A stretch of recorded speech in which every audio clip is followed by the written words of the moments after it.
샬롬. 11월 4일 수요일 저녁 예배에 모인 모든 분들을 주님의 이름으로 환영합니다. 우리 다 같이 사도신경 고백함으로 신앙 고백합니다.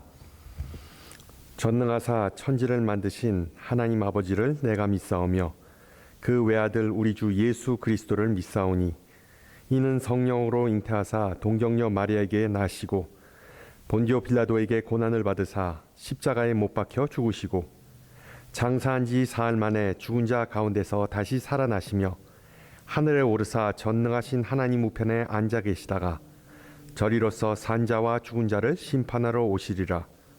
성령을 믿사오며 거룩한 공회와 성도가 서로 교통하는 것과 죄를 사하여 주시는 것과 몸이 다시 사는 것과 영원히 사는 것을 믿사옵나이다. 아멘. 우리 찬송가 325장 하시겠습니다. 예전 찬송가는 325장입니다. 예수가 함께 계시니 시험이 오나 겁없네. 기쁨의 근원 되시는 예수를 위해 삽시다. 날마다 주를 섬기며 언제나 주를 기리고 그 사랑 안에 살면서 딴 길로 가지 맙시다. 이 세상 사는 동안에 주 이름 전파하면서 무한한 복락 주시는 예수를 위해 삽시다. 날마다 주를 섬기며 언제나 주를 기리고 그 사랑 안에 살면서 딴 길로 가지 맙시다. 이 세상 친구 없어도 예수는 나의 친구니 불의한 일을 버리고 예수를 위해 삽시다.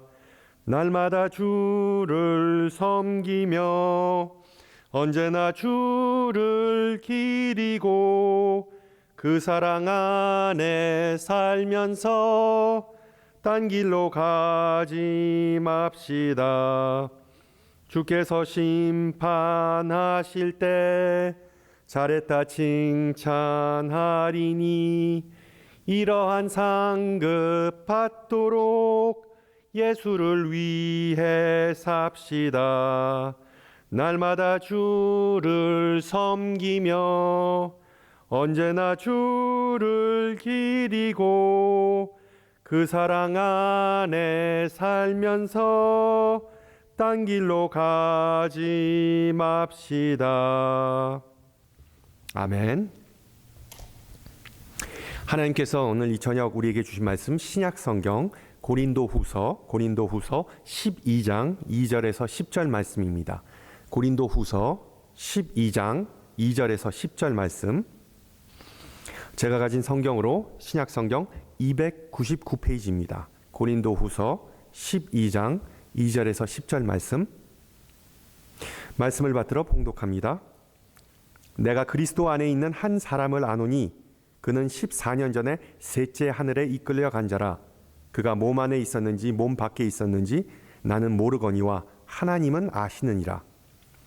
내가 이런 사람을 아노니 그가 몸 안에 있었는지 몸 밖에 있었는지 나는 모르거니와 하나님은 아시느니라. 그가 낙원으로 이끌려 가서 말로 표현할 수 없는 말을 들었으니 사람이 가히 이르지 못할 말이로다. 내가 이런 사람을 위하여 자랑하겠으나 나를 위하여는 약한 것들 외에 자랑하지 아니하리라. 내가 만일 자랑하고자 하여도 어리석은 자가 되지 아니할 것은 내가 참말을 함이라.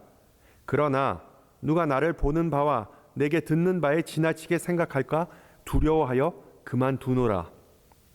여러 계시를 받은 것이 지극히 크므로 너무 자만하지 않게 하시려고 내 육체에 가시 곧 사단의 사자를 주셨으니 이는 나를 쳐서 너무 자만하지 않게 하려 하심이라. 이것이 내게서 떠나가게 하기 위하여 내가 3번 주께 간구하였더니 나에게 이르시기를 내 은혜가 내게 족하도다. 이는 내 능력이 약한 데서 온전하여 짐이라 하신지라. 그러므로 도리어 크게 기뻐함으로 나의 여러 약한 것들에 대하여 자랑하리니 이는 그리스도의 능력이 내게 머물게 하려 함이라. 그러므로 내가 그리스도를 위하여 약한 것들과 능욕과 궁핍과 박해와 공고를 기뻐하노니 이는 내가 약한 그때에 강함이라. 아멘. 아멘. 지난주 토요일이 할로윈이었는데 우리 교회 파킹랏에서 무려 45명의 아이들이 모여서 트렁크 트릿을 했습니다. 참 감사한 일이죠. 공교롭게도 할로윈과 그리고 종교개혁 기념일은 항상 같은 날, 즉 10월 31일입니다. 10월 31일. 로마 캐톨릭 교회에서는 할로윈 바로 다음에 오는 주일을 All Saints Day, 즉 성인 대축일로 지키고 성자들을 숭배하지 않는 우리 개신교에서는 할로윈이 지난 첫 번째 주일을 종교개혁 주일로 지키는 풍습이 있습니다. 이 교회력에서 종교개혁 주일은 별로 주목을 받지 못하는 기념일이지만 약 500년이 넘는 개신교의 기원이라는 그런 면에서 참 중요한 절기이기도 합니다. 오늘 이 시간에 교회의 역사를 잠깐 살펴보면서 우리에게 신앙의 본보기가 되는 중요한 종교개혁자들의 삶과 가르침을 짤막하게 나누고자 합니다. 종교개혁자 중에 대표적인 인물을 꼽으라면 이 독일 신부였던 마틴 루터와 그리고 프랑스 법학자였던 잔 칼빈, 불어로 정 칼뱅이 떠오르는데 이 안타깝게도 칼빈은 이 루터에 비해 상당히 오해를 받고 그리고 캐리커처된 모습으로 비춰져 왔습니다. 그래서 어떠한 면에서 오늘은 이 칼빈의 사상과 업적을 좀 재조명하고 그리고 바로잡고자 합니다. 전 세계적으로 히트를 친 릭 워렌 목사의 베스트셀러 목적이 이끄는 삶이라는 책이 있습니다. 그 책의 서두에서 워렌은 다음과 같이 기록합니다. 이것은 당신에 관한 것이 아닙니다. 당신이 이 세상에 존재하는 이유를 알기 위해서는 하나님으로부터 출발해야 합니다. 내 자신을 알기 위해서는 나에게 초점을 맞추는 것이 아니라 하나님에게 초점을 맞추라는 주장은 상당히 하나님 중심적인 방법론이라고 볼 수 있겠죠. 보통 어느 사람의 인격을 알기 위해서는 그 사람의 과거나 배경, 즉 가족, 친구, 심지어 애완동물을 보면 된다고 말하는데 이 릭 워렌 목사는 하나님을 먼저 봐야 한다고 주장하였기 때문에 그 관점 자체가 당시에는 상당히 신선했고 많은 사람들의 관심을 이끌어낼 수 있었습니다. 릭 워렌이 어디서 이런 아이디어를 얻게 되었는지 우리는 잘 모르지만 분명한 사실은 이러한 방법론이 하나님 중심적인 방법론이 기독교 역사에서 완전히 새로운 것이 아니라는 것이죠. 이미 종교개혁자 칼빈이 그의 신학 사상에서 이런 내용이 제기하였기 때문입니다. 칼빈은 16세기 개신교 신학자이자 상당히 검소하고 신앙 훈련에 초점을 맞추었던 사람이었던 반면에 릭 워렌은 20세기의 대표적인 메가처치의 담임 목사이자 칼빈과 같이 엄격하고 목에 힘을 주지 않는 상당히 편안한 스타일로 목회를 하는 유명한 사람입니다. 이와 같이 배경이 상당히 다른 인물들이었음에도 불구하고 이 둘 다 릭 워렌과 칼빈은 둘 다 자기 자신을 알기 위해서는 먼저 하나님을 알아야 한다고 주장했습니다. 이 둘 다 하나님께서는 사랑을 품고 사랑으로서 세상 만물을 창조하였다고 주장합니다. 실제로 칼빈은 그의 저서에서 이 세상의 풀 한 포기도 그 색채 하나하나가 우리를 기쁘게 하지 않는 것이 없다는 상당히 시적인 표현을 사용하기도 하였습니다. 그럼에도 불구하고 많은 그리스도인들에게 칼빈은 기이함과 엄격함의 대명사였는데 주로 유명한 하나의 사건 때문에 그랬었죠. 하나님의 성삼위일체론을 부정했던 세르베투스라는 이단 지도자를 칼빈이 화형시켰다는 이유 때문에 이 칼빈은 중세시대의 마녀 사냥으로 악명 높았던 가톨릭 교회의 종교 재판관과 다를 바가 없다는 그런 비판을 받았습니다. 마틴 루터가 하나님의 은혜를 주로 설교했다면 칼빈은 교회의 규율, 디시플린을 주로 설교했기 때문에 칼빈은 상당히 부담스럽고 딱딱한 존재라는 인식이 널리 퍼져 있었습니다. 칼빈이 실제로 어떤 사람이었든 간에 우리 세크라멘토 한인 장로교회는 칼빈주의, 즉 개혁주의 전통에 서 있는 교단에 속해 있고 개신교에 지대한 영향을 미쳤던 이 칼빈을 모른다는 것은 말이 안 되겠죠. 칼빈은 1509년 프랑스에서 태어나서 어린 시절부터 상당히 총명했고 신앙심이 깊어서 카톨릭 사제가 되고자 하는 그런 장래 희망이 있었지만 결국 나중에 대학에 들어가서는 법학을 전공하게 되었습니다. 그 와중에 선배였던 마틴 루터의 저서들을 접하고 난 후에 칼빈은 회심을 경험하게 되는데 그는 자신의 회심의 순간을 다음과 같이 묘사합니다. 하나님은 나를 복종시키시고 내가 잘 순종할 수 있도록 나의 마음을 변화시켜셨다. 그 후로 캘빈은 카톨릭 교회와 단절을 하고 스위스로 피신하게 됩니다. 그리고 1536년에 칼빈은 개신교의 가장 위대한 저서 중에 하나로 꼽히는 기독교 강요를 저술하게 됩니다. 지금으로 치면 어떤 조직신학 교본과 같은 그런 저서였는데 창조주 하나님이라는 주제로 시작해서 하나님의 왕국의 모형인 세속적 정부와 정권에 대한 숙고로 마무리를 지른 그런 저서였습니다. 그리고 기독교 강요는 아직까지도 개신교 신학의 대표적인 그런 저술로 분류되는데 놀라운 사실은 칼빈은 겨우 27살의 나이에 이러한 엄청난 업적을 이루었다는 것입니다. 참 얼마나 비범했던 인물인지를 암시하는 대목이죠. 스위스의 도시 제네바의 지도자들은 이 개신교 신앙을 가진 사람들이었고 칼빈의 이런 엄청난 업적에 매료되어서 칼빈에게 스위스로 이주해서 개혁주의 운동에 박차를 가할 것을 부탁합니다. 그래서 칼빈은 제네바에 살면서 참 바쁜 삶을 살았는데 목회를 하면서 회중에게 매일 설교를 했다고 합니다.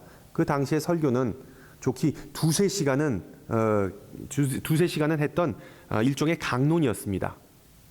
그리고 수많은 성경 주석을 집필하고 12개의 다양한 저서를 출판하였습니다. 다양한 선교사들을 훈련하였고 그들을 파송하였고 그리고 공교육과 그 도시의 정책에도 깊이 관여했답니다. 얼마나 바쁜 삶을 살았는지 칼빈은 만성 두통을 달고 살았다고 전해집니다. 어쨌든 칼빈의 이런 헌신의 결과로 제니바라는 도시는 유럽의 개신교들을 끌어모았고 피난처를 제공하는 역할을 했는데 그 당시에 스코틀랜드의 또 다른 저명한 종교개혁자 존 낙스는 칼빈이 목회했던 제네바라는 도시를 사도시대 이후로 가장 완벽한 그리스도의 학교라고 평가하였답니다. 도대체 칼빈의 어떤 점이 많은 종교개혁자들의 모범과 그리고 귀감이 됐는지 시간상 그의 신학 전체를 훑어볼 수는 없겠지만 코로나 시대를 살아가는 우리들에게 위안이 되고 용기를 줄 수 있는 이 칼빈의 가장 대표적인 사상 몇 가지만을 이 시간 나누고자 합니다. 첫째, 칼빈의 전매 특허, 트레이드마크라고 볼 수 있는 하나님의 주권, The Sovereignty of God입니다. 긴 내용을 짧게 줄인다면 칼빈은 하나님께서 세상 만물의 주인이시다라는 점을 꾸준히 일괄되게 강조했습니다. 이러한 메시지는 우리 신앙인들에게 복된 메시지이지만 특히 칼빈 시대에 살았던 사람들에게는 더 기쁜 소식이었습니다. 칼빈은 왕이든 교황이든 지상의 그 어떤 지도자도 다른 사람에게 충성을 강요할 수 없다는 점을 가르쳐 주었기 때문이죠. 중세시대의 교회와 군주들의 폭정에 신물이 났던 사람들에게 칼빈의 이런 메시지는 당연히 위로가 되었을 겁니다. 이 세상에 있는 지도자들을 의지하거나 바라보지도 말고 오직 하나님 나라를 의지하고 바라봐라. 그리고 하나님의 주권에 대한 칼빈의 이와 같은 사상은 그 후로 수세기 동안 후대의 신앙인들에게 영향을 미쳤습니다. 예를 들어 2차 세계대전 바로 이전에 히틀러와 그리고 나치 정권의 반기를 든 신실한 독일인들이 있었는데, 이들은 바르멘 신학 선언문이라는 신앙 고백을 작성합니다. 그 주된 내용은 인간의 생명을 통제하고자 하는 전체주의적인 독일 제국주의를 규탄하는 내용이었습니다. 이 선언문을 작성한 사람들 중에는 20세기에 가장 영향력 있는 신학자로 꼽히는 칼 바르트가 있었고, 또한 나중에 히틀러 암살 혐의를 받고 옥에 갇혀 있다가 처형을 당한 루터교 목사이자 신학자인 디트리시 보네퍼도 있었습니다. 거의 모든 독일 교회가 양심을 저버리고 나치 정권을 옹호하고 묵인했다는 오명을 뒤집어 썼지만, 칼빈의 정신을 계승한 소수의 그리스도인들이 저항 운동을 펼쳤다는 사실입니다. 물론 저명한 신학자가 아니더라도 칼빈의 트레이드마크인 하나님의 주권을 충분히 이해할 수 있습니다. 예를 들어 우리가 납득하기 어려운 상황에 대해 보통 다 하나님의 뜻이겠지라고 말하는데, 이거 거의 100% 칼빈 사상으로 보시면 됩니다. 100% 칼빈 사상입니다. 물론 하나님의 주권이라는 표현을 들으면 상당히 구시대적이고 상명하복적인 느낌이 강할 수가 있습니다. 특히 우리가 사는 사회는 민주주의지 칼빈 시대처럼 군주주의가 아니기 때문이죠. 특히 젊은 시대들이 칼빈의 이런 사상을 납득하기가 쉽지 않을 수도 있지만, 하나님의 주권을 가장 납득하기 쉽게 그리고 친근하게 설명해 놓은 짤막한 글이 있어서 한번 나누고자 합니다. 하나님으로부터 온 메시지, Message from God이라는 글인데, 그 내용을 한번 들어보세요. 나의 소중한 아이야, 모든 것은 나의 통제하에 있고 나는 주권자란다.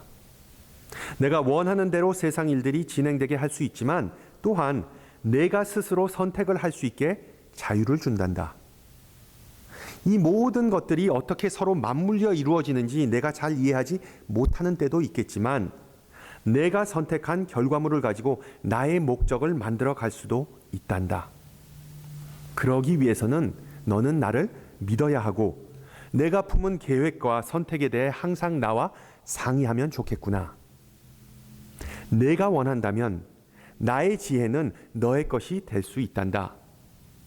나는 내가 나의 계획에 동참하고 합력하기를 원한단다. 내 주변에 있는 사람들이 비록 그렇게 하지 않을지라도 두려워하지 말아라. 나는 여전히 상황을 통제하고 있단다. 나는 나의 계획을 이룰 것이고, 그들이 비록 자신들의 선택을 고수할지라도 나를 믿어라. 그 믿음을 너의 유익을 위해 항상 사용할 것이란다. 너의 하늘의 아버지이자 왕, 킹, 씀.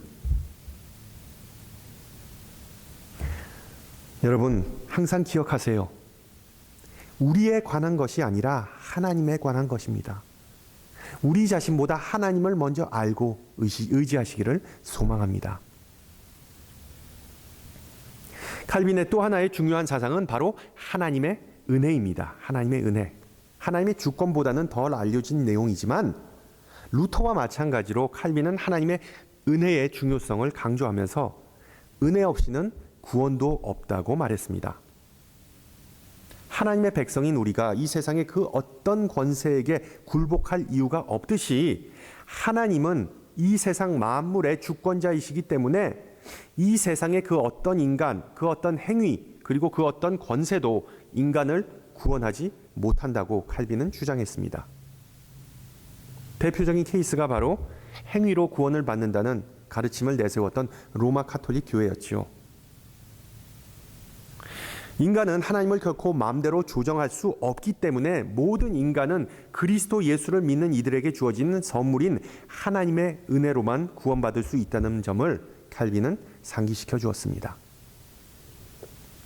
오늘 본문 9절에서 예수님은 사도 바울에게 내 은혜가 내게 족하도다. 이는 내 능력이 약한 데서 온전하여 짐이라고 말씀하십니다. 그러자 바울은 그러므로 도리어 크게 기뻐함으로 나의 여러 약한 것들에 대하여 자랑하리니 이는 그리스도의 능력이 내게 머물게 하려 함이라고 고백합니다. 칼빈이 하나님의 은혜를 자신의 저서인 기독교 강요에서 수도 없이 언급하는 이유는 바로 오늘 바울에게서 그 영향을 받았기 때문이죠.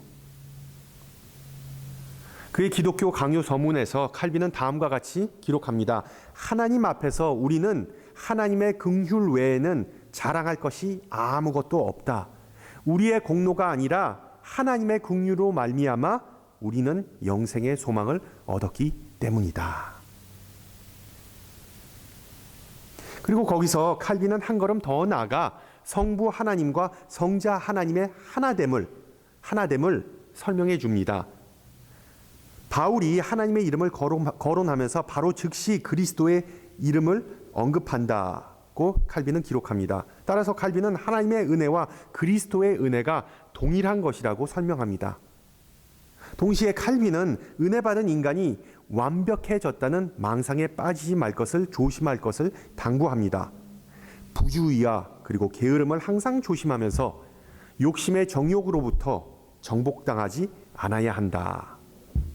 바로 오늘 바울이 본문에서 그리스도의 능력은 자신의 강함이 아닌 연약함 속에서 완성된다는 점을 고백하듯이 하나님의 은혜를 입은 우리 신앙인들은 바울처럼 항상 겸손하고 그리고 또한 하나님 아래 복종해야 한다는 것을 경고해주고 있습니다.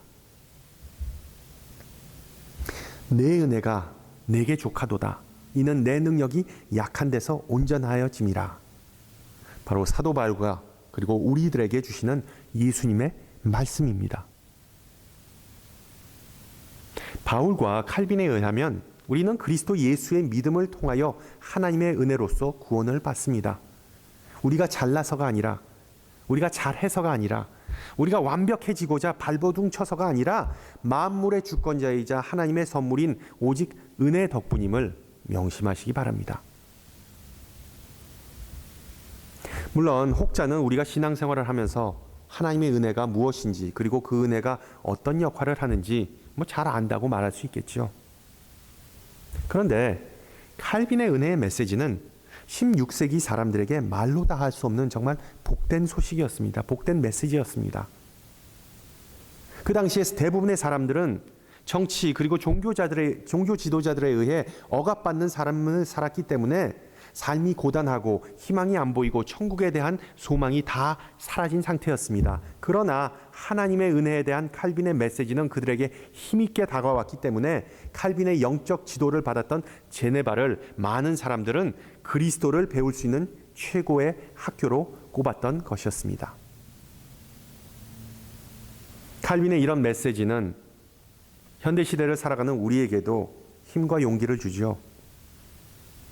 세컨드 서지, 2차 감염 파도가 몰려오면서 세계 곳곳에서 다시 락다운에 돌입한다는 그런 보도가 들려오는데 정말 길어지는 이 코로나 사태 때문에 많은 이들이 낙심하고 짜증하고 두려움을 느끼게 마련입니다. 그 어느 때보다 예수님의 은혜와 사랑이 간절히 필요한 시기인데 주님께서는 오늘 우리에게 말씀하십니다. 내 은혜가 내게 족하도다. 이는 내 능력이 약한 데서 온전하여짐이라. 우리가 시련과 고난을 겪을 때 비로소 그 어느 때보다 예수님이 시급하게 필요하다는 마음이 생기는 것이죠. 그렇다고 우리가 낙심할 필요가 없는 이유는 바로 칼빈이 말하였듯이 이 모든 사태와 상황은 우리의 능력이 아니라 오직 하나님의 능력에 달려 있음을 믿으시기 바랍니다. 할렐루야. 이 마지막으로 셋째로 함께 살펴볼 주제는 바로 말도 많고 논쟁이 되는 바로 칼빈의 예정론입니다. 예정론. 정말 칼빈의 또 다른 전매 특허 중에 하나이자 많은 사람들의 오해를 유발하는 그런 교리이죠. 예정론 하면 바로 떠오르는 단어가 숙명론 또는 결정론과 같은 좀 상당히 부정적인 철학적 사상들인데 여러분 그 개신교 신학의 예정론은 마치 우리가 어떤 옆에 있는 친구를 한 대 툭 치고 너는 내가 칠 것을 몰랐지? 그러나 이것은 하나님께서 예정한 결과였다라는 식의 우스갯소리와는 전혀 다르다는 것이죠.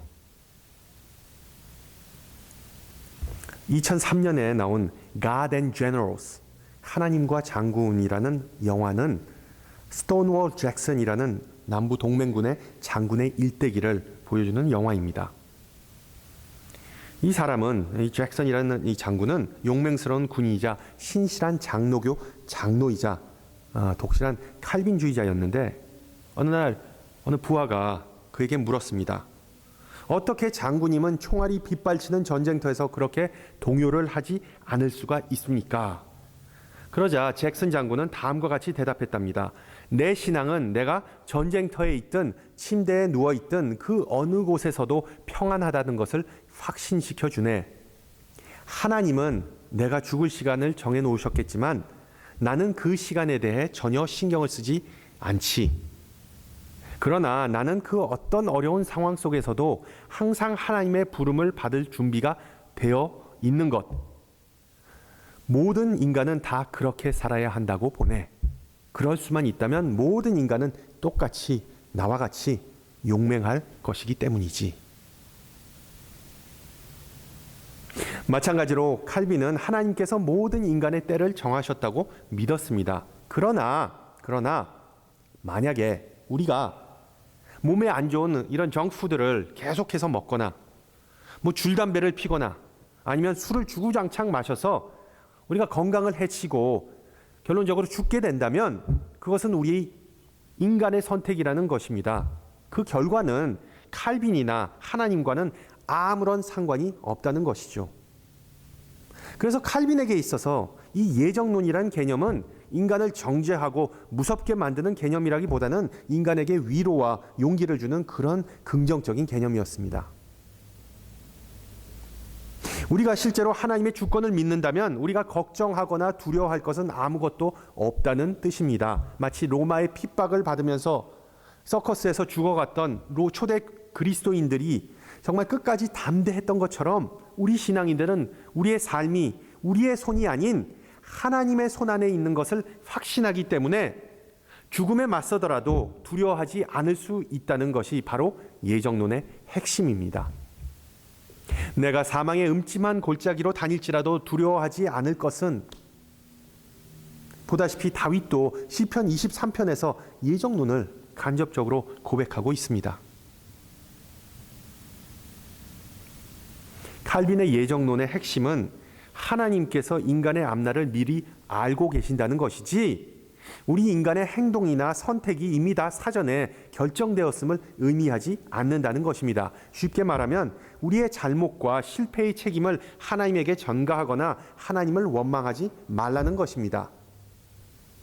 하나님께서 우리를 골탕 먹이시려고 우리에게 잘못된 길로 인도하셨다, 선택하게 하셨다고 믿는 신앙인들이 상당히 많은 것 같습니다.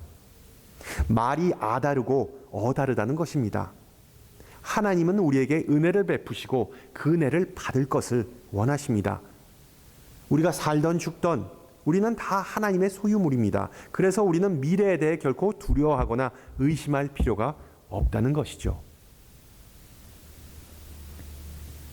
내가 인생을 막장으로 살아도 나는 결국 구원받을 것이다 라는 식으로 예정론을 왜곡할 필요도 없고, 내가 천국에 가기 위해 지금 잘 살고 있나, 제대로 살고 있나, 하나님의 뜻에 합당하게 살고 있나는 걱정을 더 이상 할 필요가 없다는 것입니다.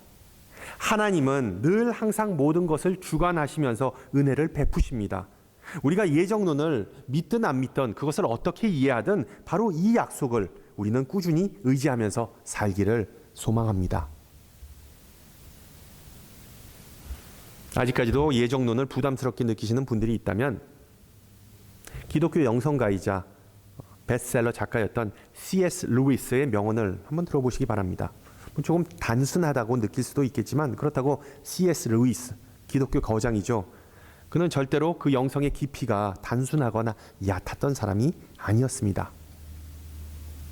루이스는 세상에 두 종류의 사람들이 있다는 점을 지적하면서 첫 번째 그룹은 하나님에게 하나님의 뜻이 이루어지기를 이라고 기도하는 사람들인 반면에, 또 하나의 그룹, 두 번째 그룹은 하나님께서 그들에게 알았다, 그럼 내 마음대로 해보렴 이라고 말씀하시는 사람들이라고 주장했습니다. 여러분은 어떤 그룹에 속한다고 생각하시나요? 하나님을 인생의 최고의 우선순위로 삼았던 칼빈은 그의 일생의 마지막 때에도 한결같았습니다. 사후에 다른 사람들이 자신을 칭송하고 우러러 볼 것을 염려해서 묘비도 없는 무덤에 장사해 줄 것을 요청했답니다. 모든 사람들의 시선이 자기 자신이 아니라 오직 하나님과 그리고 또한 하나님의 은혜에 향할 것을 원했기 때문이죠. 그는 마지막까지 JC, 존 캘빈이 아닌 JC, Jesus Christ를 가리키면서 살았습니다. 여러분, 캘빈의 이와 같은 삶과 가르침은 오늘날 우리에게 정말 몇 가지의 간단한 영적 원리를 일깨워 줍니다. 나 자신이나 우리 자신보다 일하거나 놀고 즐기는 것보다 돈이나 경제보다 부모나 자녀보다 아내나 남편보다 친구나 경쟁자들보다 오직 하나님과 예수 그리스도가 더 중요함을 믿고 고백하시기를 주님의 이름으로 축원합니다. 함께 기도합니다. 전능하신 하나님 아버지, 이 시간 주님의 백성이 함께 모여서 주님의 이름을 찬양하고 높이게 하심을 감사드립니다. 또한 신실한 신앙의 선배의 삶과 가르침을 통하여 하나님을 우리 삶의 우선순위로 삼으라는 가르침을 주심을 감사드립니다. 하나님의 영광을 위하여 우리를 창조하시고 우리가 하나님 안에서 행복한 삶을 누리기 위하여 법과 자유의지를 주셨고 우리에게 은혜를 베푸셔서 우리가 하나님의 자녀로 살 수 있게 해주심을 감사드립니다.